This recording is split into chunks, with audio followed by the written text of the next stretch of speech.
देवेन भारती हे मुंबईचे नवे पोलीस आयुक्त असणार आहेत।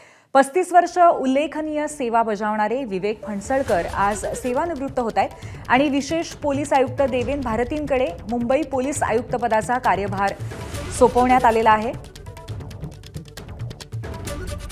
विवेक फणसळकर आज निवृत्त होत असल्यामुळे काही नावं या पदासाठी चर्चेत होती आणि त्यांच्यामध्येच देवेन भारती यांचं सुद्धा नाव होतं। देवेन भारती 1994च्या बॅचचे IPS अधिकारी आहेत आणि त्यांच्याकडे आयुक्त पदाचा हा कारभार सोपवण्यात आलेला आहे। वेदांत नेब आपले प्रतिनिधी आपल्या सोबत आहेत, आपण त्यांच्याकडून अधिक माहिती घेऊया। वेदांत, देवेन भारती यांची नियुक्ती करण्यात आलेली आहे आता मुंबईचे पोलीस आयुक्त म्हणून। त्यांची पार्श्वभूमी काय आहे, त्यांच्या कामगिरीच्या आलेखाबद्दल काय सांगता येईल?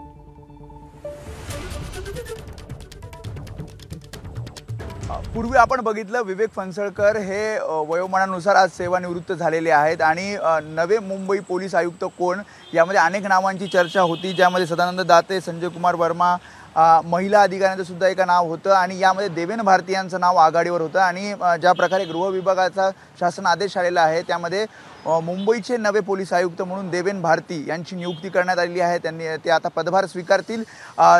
सगळी जर आपण पार्श्वभूमी बघितली तर कायदा सुव्यवस्था, मुंबईची कायदा सुव्यवस्था देवेन भारती यांनी जवळून पाहिलेली आहे, कारण जॉईंट CP म्हणून त्यांनी बराच काळ मुंबईमध्ये जॉईंट CP म्हणून कायदा सुव्यवस्थेचं काम केलेलं आहे आणि त्यामुळे एक प्रदीर्घ अनुभव देवेन भारती यांना आहे। 1994 बॅचचे IPS अधिकारी ते आहेत आणि या सगळ्या पार्श्वभूमीवर विचार करता देवेन भारती यांना ही जबाबदारी सोपवण्यात आलेली आहे।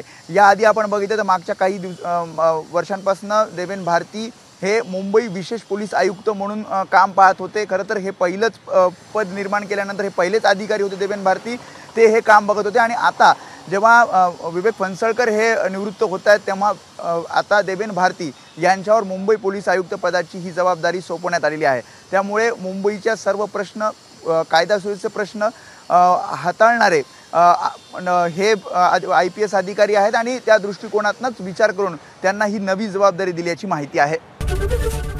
ABP माझा, उघडा डोळे बघा नीट।